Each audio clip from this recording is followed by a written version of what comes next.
Bismillahirrahmanirrahim. Assalamualaikum warahmatullahi wabarakatuh.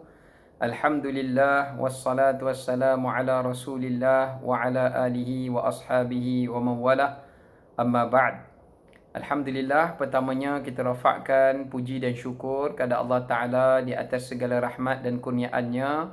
Pada kesempatan pada kali ini, kita masih lagi diberi keizinan oleh Allah Ta'ala untuk dapat sama-sama kita berkongsi pengetahuan, berkongsi ilmu, berkongsi peringatan dan nasihat untuk kita menghidupkan dan mengerjakan firman tuntutan Allah, illal ladzina amanu wa amilus salihat wa tawasaw bil haqq wa tawasaw bis sabr. Kecuali orang yang beriman dan beramal saleh dan menyeru manusia kepada kesabaran, kebenaran dan menyeru manusia kepada kesabaran. Pertama, saya doakan pada semua warga dinasti Ajati Sdn Bhd agar semuanya berada dalam keadaan sihat walafiat, semuanya menjaga SOP, menjaga kesihatan, menjaga tugas dengan baik dan juga dipermudahkan segala urusan kita insya-Allah di dunia dan juga di akhirat. Dalam ruangan yang ada ini, saya nak berkongsi berkenaan dengan sebuah hadis Nabi SAW. Hadis yang sangat ringan dan mudah untuk kita sama-sama amalkan dan mengambil pengajaran. Iaitu berkenaan dengan tajuk yang saya nak sampaikan, jangan meremehkan kebaikan walau sekecil manapun. Jangan meremehkan kebaikan walau sekecil manapun. Hadirin yang saya muliakan, Islam agama yang menyeru kita kepada berbuat kebaikan. Islam memuji orang yang berbuat kebaikan. Islam mengangkat kedudukan orang yang berbuat kebaikan. Islam memberikan darjat yang tinggi, menjanjikan ganjaran yang lumayan kepada orang yang melakukan kebaikan. Banyak sekali dalam ayat Al-Quran, bahkan dalam hadis Nabi SAW, yang mana Allah Ta'ala memuji orang-orang yang berbuat kebaikan. Seperti Allah menggelar mereka sebagai golongan Al-Muqarrabin, orang yang banyak berbuat perkara-perkara baik untuk mendekatkan diri pada Allah. Seperti Allah memanggil mereka dengan panggilan Muhsinin, orang yang suka berbuat kebaikan dan mencintai kebaikan yang dilakukannya. Seperti mana juga Allah Ta'ala menyebut dalam Quran dengan memanggil mereka dengan panggilan Al-Abrar, yakni orang yang suka berulang-ulang kali melakukan kebaikan. Dan banyak lagi gelaran-gelaran nama-nama yang mulia yang telah Allah Ta'ala seru dan panggil mereka di dalam ayat Al-Quranul Karim. Sebab itu hadirin yang saya muliakan dan dirahmati oleh Allah, dalam sebuah hadis Nabi SAW yang diriwayatkan oleh Sayyidina Abu Dzar radhiyallahu an, yang mana ia berkata, qala lin Nabi sallallahu alaihi wasallam, la tahqiranna minal ma'ruf syai'a walau an talqa akhaka biwajhi talqin. Hadis ni riwayat Imam Muslim. Kata Sayyidina Abu Dzar radhiyallahu an, Nabi sallallahu alaihi wasallam ada bersabda, kata Nabi SAW kepada Abu Dzar, wahai Abu Dzar, janganlah kamu memandang remeh, memandang enteng, memandang kecil pada kebajikan-kebajikan yang kecil. Sekalipun dengan sekadar kamu pergi bertemu saudara kamu dalam keadaan kamu senyum kepadanya atau dalam keadaan kamu menggembirakannya. Hadirin yang saya kasihi yang dirahmati oleh Allah Subhanahu wa Ta'ala. Pertama, kita ambil pengajaran daripada hadis ini, walaupun ringkas, padat, tapi maknanya sangat, pengajarannya sangat banyak. Yang pertama, Nabi SAW memerintahkan kepada kita tentang beberapa perkara. Yang pertama, larangan untuk ihtiqar. Apa itu ihtiqar? Meremehkan dan mengecilkan. Islam mengajar kita supaya kita jangan meremehkan kebaikan, jangan meremehkan kebenaran, jangan meremehkan orang lain. Bukan sekadar Islam melarang kita jangan mengejek orang, merendahkan orang, meremeh orang. Islam juga mengajar kita jangan meremehkan kebaikan. Jika kebaikan itu sangat kecil untuk kita melakukannya atau sangat kecil dan mudah untuk kita melaksanakannya.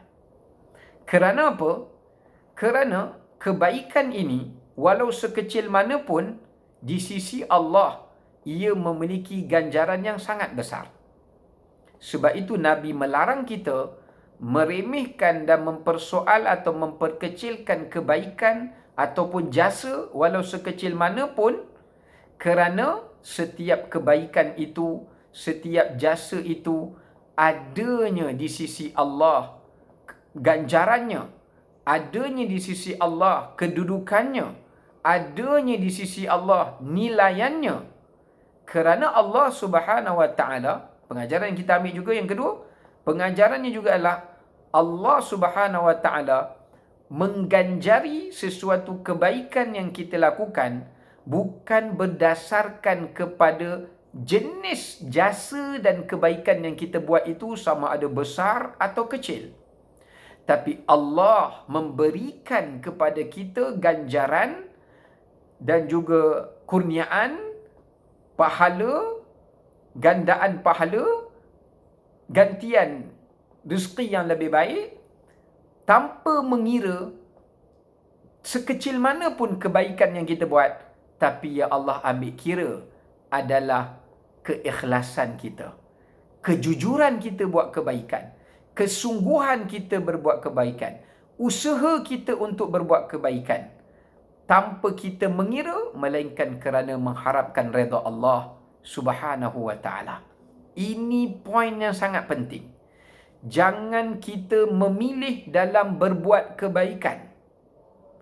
Kalau kita nak buat kebaikan, kita pilih nak kebaikan yang besar-besar supaya orang nampak jasa kita, supaya orang nampak kebaikan yang kita buat, supaya orang puji, supaya orang ingati, kita akan mendapat kerugian dan kemuflisan kerana kita takut kebaikan yang besar-besar, yang grand-grand yang kita kejar itu, akhirnya bila balik di sisi Allah, kita tidak mendapat pahala daripadanya sedikit pun. Sebaliknya Islam ajar kita, bukanlah maksudnya ganjaran jasa atau kebaikan yang besar tu tak payah buat. Cuma jangan kita buat yang besar-besar sahaja. Kita buat yang besar pun kita buat, yang kecil pun kita buat. Kita buat semua tanpa kita asingkan, saringkan, kelompokkan jenis-jenis kebaikan itu. Kerana kita tak tahu dalam banyak-banyak kebaikan yang kita buat, baik yang besar atau yang kecil, yang mana salah satu di antaranya yang diterima di sisi Allah Subhanahu Wa Taala. Bahkan kata Imam Al-Ghazali rahimahullah, berapa banyak perbuatan amalan yang kecil ia menjadi besar di sisi Allah kerana kesungguhan, kerana keikhlasan, kerana kejujuran orang yang melakukannya. Dan berapa banyak amalan perbuatan yang besar-besar ganjarannya, bila balik di sisi Allah, ia tidak ada nilainya walaupun sehelai sayap seekor nyamuk di sisi Allah Subhanahu Wa Taala. Kenapa? Kerana amalan yang besar itu dilakukan bukan ikhlas kerana Allah. Dilakukan bukan lagi semata-mata kerana redha Allah. Dilakukan kerana hendak berbangga-bangga dengan amalannya. Dilakukan kerana merasakan amalannya banyak. Maka ini yang menimbulkan sifat ujub, sifat takabur, sifat sombong, sifat bongkak, sifat ghurur, yakni merasakan dirinya adalah sempurna dan cukup banyak amalan kebaikannya.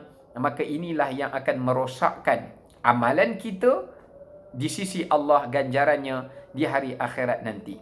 Sebab itu Islam mengajarkan pada kita nak masuk syurga bukan semestinya dengan amalan yang besar-besar. Kadang-kala yang masukkan kita dalam syurga hanya dengan amalan yang kita tak jangka pun, yang kita tak perasan pun, yang kita tak menjangkakan atau yang kita tak terduga pun. Kita duk ingat kita boleh masuk syurga kerana amalan yang besar, sedangkan Allah masukkan kita dalam syurga dengan amalan kita yang kecil sahaja.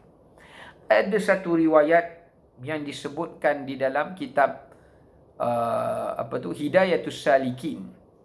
Disebutkan ada seorang lelaki ini, dia selalu melakukan amalan yang banyak. Salat malam, tahajud, bersedekah kepada 60 orang fakir miskin setiap bulan. Kemudian dia juga orang yang selalu berpuasa. Kemudian banyak lagi kebajikan amalan yang lain yang dia buat. Kemudian ada satu masa Allah Subhanahu Wa Taala menguji dia, iaitu adanya seekor binatang, yakni seekor lalat yang terjatuh di dalam tinta bekas dakwat. Satu tinta bekas dakwat, lalat tu terbang, dia ingat lauk ke apa ke, dia terjatuh dalam tu. Akhirnya si muda ni pun tengok lalat tu duduk goyang-goyang nak larikan diri daripada tinta dakwat tadi tu. Dia pun ambil lalat tu, dia congkel, dia keluarkan. Dan lalat itu pun keluarlah. Tidaklah langsung dia mati di dalam bekas tinta itu. Maka bila dia balik di hari akhirat, diceritakan bahawasanya segala amalan yang dia buat itu Allah tak panggil dulu untuk hisap. Sebaliknya Allah panggil, Allah bawa kepada dia masa nak ditimbang amalan dia, Allah bawa amalan itu, jadi Allah letak atas timbangan. Kemudian Allah Ta'ala kata, masukkanlah ia ke dalam syurgaku. Lalu dia berkata, ya Allah, kenapa tidak aku dimasukkan ke dalam syurga dengan salatku, puasaku, dan juga sedekahku dan yang lain? Maka Allah Ta'ala berfirman, aku memasukkan kamu dimasukkan ke dalam syurga dengan rahmatku. Kita bukan masuk syurga dengan amalan kita. Kita dimasukkan dalam syurga bukan dengan amalan kita semata-mata. Kita dimasukkan syurga juga atas rahmat Allah Ta'ala. Jadi Allah Ta'ala kata, jika engkau memiliki sifat rahmat dan belas kasihanmu kepada seekor lalat, maka aku lebih berhak untuk mengasihani kamu, memasukkan kamu ke dalam syurga dengan rahmatku. Subhanallah. Bahkan ada dalam satu riwayat oleh Ibnu Mas'ud, sahabat Nabi, yang diceritakan oleh Imam Al-Hakim. Yang tadi cerita dalam kitab ini, cerita dalam riwayat hadis. Ada seorang lelaki, pemuda, dia ini dulu seorang Nasrani. Kemudian dia masuk Islam. Setelah dia masuk Islam, sebelum dia nak masuk Islam tu, dia seorang pemuda Nasrani, dia buat syirik kepada Allah lah sebab orang Kristian. Kemudian dia pernah berzina ketika dia menjadi seorang padri. Dia berzina dengan beberapa orang wanita. Ya. Kemudian sampailah satu masa Allah Ta'ala uji, gereja dia itu, kanisah yang dia bina tu, telah ditimpa dengan ribut dan hancur lebur. Dan dia berdoa supaya minta diselamatkan ia dan diselamatkan rumah ibadat tu, tapi tak diselamatkan. Akhirnya, sampailah satu peringkat, dia telah pun berada dalam keadaan dah semua hancur, hilang habis semua ni. Dia dalam keadaan tertekan dan dia pun berkelana nak mencari, minta bantuan dan pertolongan. Akhirnya jumpa satu orang hamba Allah. Dan kemudian orang ini adalah seorang yang berilmu, mengajarkan dia tentang Islam. Akhirnya dia beriman kepada agama Islam. Dan dia mengucap syahadah. Masuk Islam dia, Alhamdulillah. Lepas dia masuk Islam, tiba-tiba orang tu pun, dia pun pergi meninggalkan orang itu. Sampailah dia bawa bekal, orang tu bagi bekal, orang yang mengislamkan dia, bagi dia bekal sekeping roti. Dalam perjalanan dia pergi, dia nampak ada 2 orang anak yatim yang kelaparan. Dia hanya ada sekeping roti. Jadi dia koyakkan 2 roti itu, sekeping itu dia koyak 2. Dia bagi kepada anak yatim itu, anak yatim itu makan habis. Kemudian dia ambil lagi separuh roti yang dia nak simpan untuk dia, dia bagi kepada anak yatim itu, dan anak yatim itu makan pun habis. Lepas habis keping roti, dia tak ada apa-apa bekal makanan. Akhirnya dia pun berjalan, meneruskan perjalanannya, hanya ada bekalan minuman air saja. Sehinggalah sampai satu masa di satu tempat, dia duduk beristirahat. Dia bina rumah ibadat dekat situ, yang ni masjid. Dia musalla lah kecil. Dia solat dekat situ. Akhirnya dia mati di tempat tersebut. Dan bila balik di hari akhirat, Allah Subhanahu Wa Taala telah mengampunkan dosanya yang dia buat daripada syirik, daripada zina itu, hanya selain daripada kerana ia masuk Islam, kerana sekeping roti yang telah ia berikan kepada anak-anak yatim untuk makan. Sama juga kita tengok dalam hadis yang sahih, yang mana Nabi SAW bercerita kepada kita, seorang perempuan pelacur yang telah dimasukkan oleh Allah ke dalam syurga. Sedangkan kita semua tahu, berzina adalah dosa besar. Itu sekali zina, dosa besar. Ni pelacur ni berkali-kali zina. Bukan sekali zina, berkali-kali zina sebab dah jadikan profession dia. Sangat besar dosanya.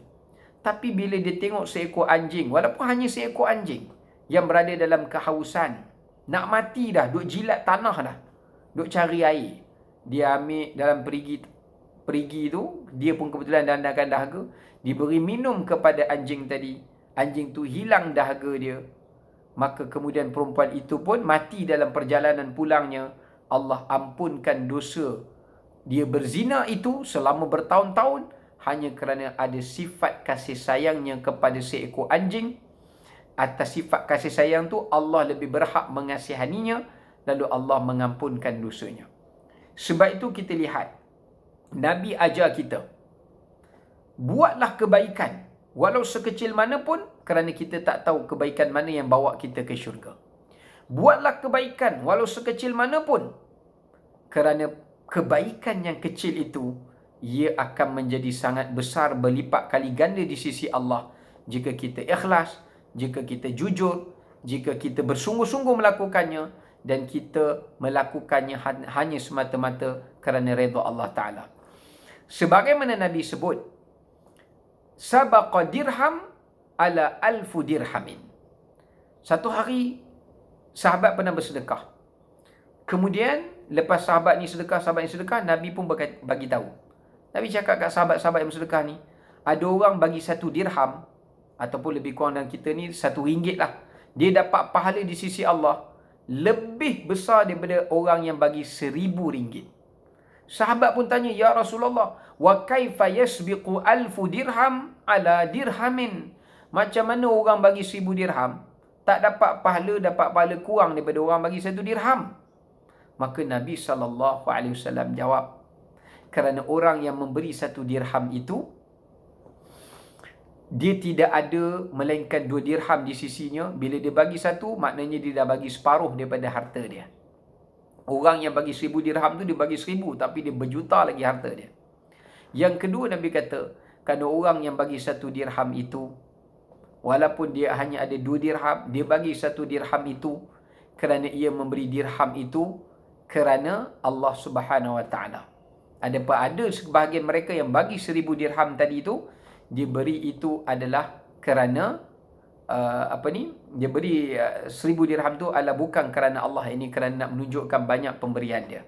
Ada setengah riwayat kata yang seorang yang bagi 1 dirham tu, walaupun dia bagi 1 dirham, tapi dia bagi secara istiqamah, konsisten. Yang bagi 1000 dirham tu sekali bagi, lepas tu tak bagi dah. Ya, nak menunjukkan pada kita buat amalan yang kecil, walaupun kecil, sedikit tapi berterusan, itu jauh lebih baik daripada kita buat banyak, kemudian kita tinggalkan. Ya, baik. Kemudian dalam hadis Nabi SAW juga, Nabi mengajarkan pada kita, ittaqun nar walau bisyiqqi tamrah. Nabi ajar kepada kita, jauhkanlah diri kamu daripada api neraka Allah, walaupun dengan separuh daripada buah tamar. Ingat, Nabi nak bagi tahu kat kita, jangan pandang kecil perbuatan kebaikan ni. Sebab jangan kita ingat kena bagi bertantan kotak tamar baru kita boleh selamat daripada api neraka kalau kita sedekah banyak tu. Tak. Kita tak perlukan bertantan sedekah untuk selamatkan kita daripada neraka. Kerana Nabi sebut, kalau kita ada sebiji tamar, kita kerat 2 tamar tu, separuh saja kita sedekah pada jalan Allah, itu pun sudah cukup untuk menyelamatkan kita daripada api neraka Allah Subhanahu Wa Taala. Jika kita tak memperkecilkan amalan itu. Kalau kita rasa, bagi sebiji tamar, apa barang? Baik bagi 5 dozen kotak tamar, barulah nampak gah sikit. Bila kita memperkecilkan kebaikan itu, Allah memperkecil dan menghinakan amalan kita. Sebab kita kena ingat, kita buat amalan ni kerana Allah. Jadi kita tak boleh kecilkan kebaikan tu sebab Allah yang berikan ganjarannya. Macamlah orang bagi kat kita, tiba-tiba kita perkecilkan pemberian orang tu kat kita, dia ingat kat kita, dia bagi, kita pergi ejek, apa ni bagi macam ni. Kecil hati orang tu. Tak patut, ya. Maka tak layaklah orang tu sepatutnya dapat apa-apa pun. Sepatutnya kita dapat banyak mana pun, kita beri banyak mana pun, itu sebenarnya di sisi Allah sudah mencukupi mendapatkan ganjaran yang besar dan pembebasan daripada api neraka Allah SWT. Sebab itu, teruskan untuk buat kebaikan di mana saja anda berada, walau sekecil mana pun. Nampak ada sampah, kutip, jangan berkira-kira. Ya, walaupun perbuatan kebajikan itu bukanlah besar sangat, sekadar tutup lampu, sekadar tutup pilih air yang mengalir air dan sebagainya, menyusun kasut, dan walaupun benda ni simple, tapi di sisi Allah ia sangat lumayan. Ya, wallahu taala alam. Sekadar itu, semoga bermanfaat. Wassalamualaikum warahmatullahi wabarakatuh.